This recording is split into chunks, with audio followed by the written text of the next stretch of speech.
Assalamualaikum warahmatullahi wabarakatuh. Selamat malam semuanya, sahabat Estizen dimanapun berada. Jumpa lagi dengan saya Rama di sini, masih di Rambang Production Channel.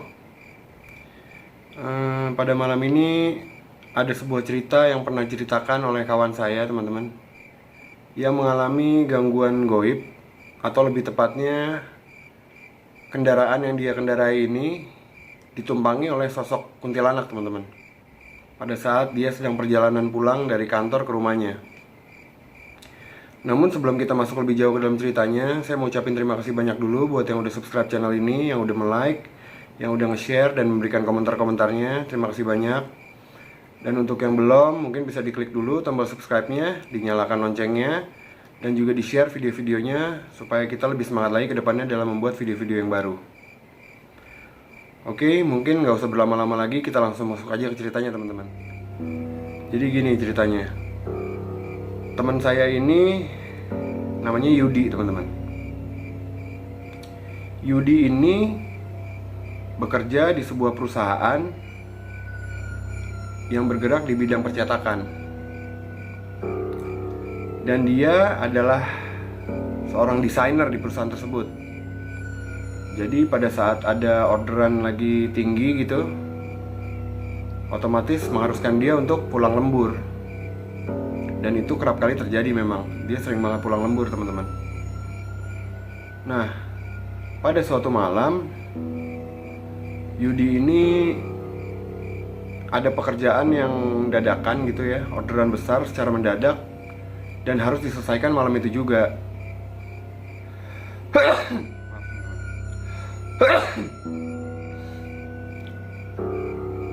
Harus diselesaikan pada malam itu juga. Jadi dia benar-benar gak bisa pulang tuh. Dia baru bisa menyelesaikan itu mungkin udah masuk ke sekitar jam 12 malam. Menurut cerita dari dia jam 12 malam baru selesai pekerjaannya dan dia baru bisa pulang kan. Nah, Yudi ini tinggal di daerah Bintaro. Pekerjaannya ini daerah Tebet, teman-teman. Jadi lumayan jauh jaraknya kan. Akhirnya setelah dia selesai kerjaannya, dia nggak langsung pulang. Dia mesen makanan dulu karena dia lapar, ya belum makan emang malam itu. Dia makan dulu sambil ngobrol-ngobrol lah sama teman-temannya yang lagi lembur juga kan, sambil ngerokok gitu, ngilangin penat lah. Setelah udah agak santai gitu, udah enak, barulah Yudi ini siap-siap akhirnya pulang. Kebetulan dia naik motor, teman-teman. Yudi ini naik motor. Udahlah, dia berangkat, dia jalan set.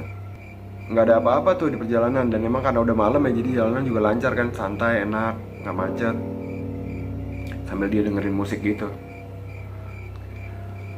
Nah, pas dia sudah sampai di daerah Deplu, udah dekat dari rumahnya tuh, Deplu Bintaro. Jadi ada jalanan yang turunan gitu, teman-teman, turunan set. Nah, itu tuh gelap banget, kalau malam tuh gelap banget daerah situ. Pas dia lagi di turunan itu, kiri kanan tuh nggak ada motor sama sekali. Dia cuma sendirian di situ. Tiba-tiba aja dia ngedenger ada suara benda jatuh dari atas pohon di atas dia, krosok-krosok gitu. Tapi apaan tuh? Dia cuma nengok ke atas gitu, tapi ternyata nggak ada apa-apa kan. Udah di jalannya santai set. Tiba-tiba selang berapa detik lah dari dia dengar suara benda jatuh itu, ada suara cekikikan, teman-teman, di samping kupingnya dia. Bener-bener di samping kuping suaranya. Nah, cuma kan dia pernah dengar tuh, katanya kan kuntilanak kalau misalnya suaranya jauh berarti dia dekat. Kalau suaranya dekat berarti dia jauh kan. Ini suaranya benar-benar di samping kuping. Jadi pikiran dia, bodoh deh, paling jauh gitu kan.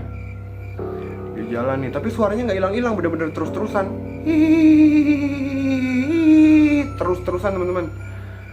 Si Yudi ini emang kebetulan emang nyalinya tinggi sih. Emang dia sebenarnya nggak takut sama yang gitu-gituan. Cuma karena nih suaranya terus-terusan, akhirnya lama-lama udah naik semua nih kan, bulu kuduk naik semua, merinding, nggak karu-karuan. Akhirnya dia ini juga takut juga kan akhirnya.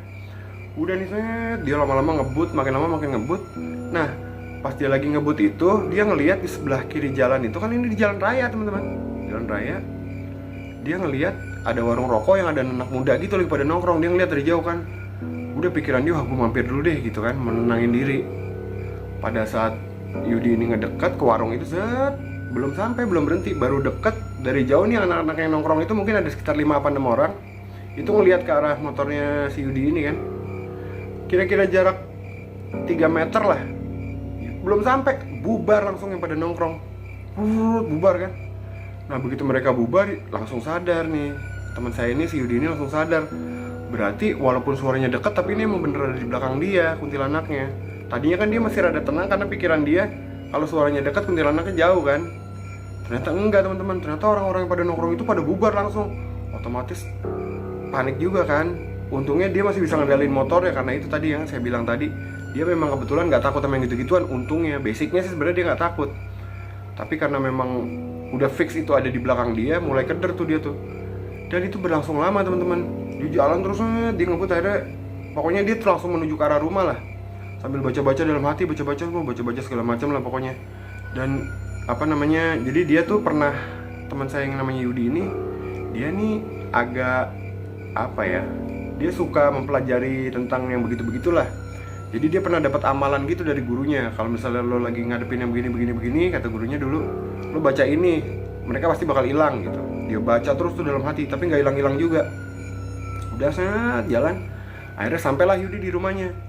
Masih terus aja bunyi itu teman-teman, bunyi terus dia parkirin motor, santai lah, dia berusaha untuk santai. Pokoknya dia parkirin motornya, dia buka jaket, dia buka helm ya kan.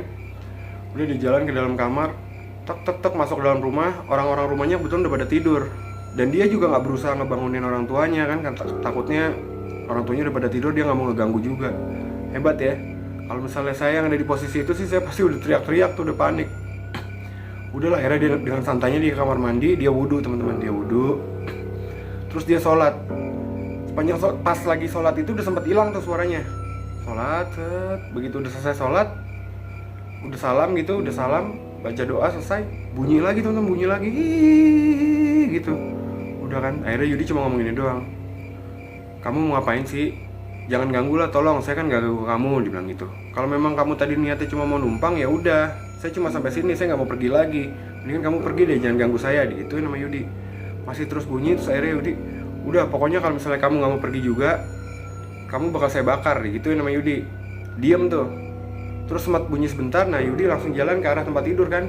Udahlah, bodo amat deh, cuek aja gitu. Paling tuh juga lama-lama hilang sendiri, mikir gitu kan.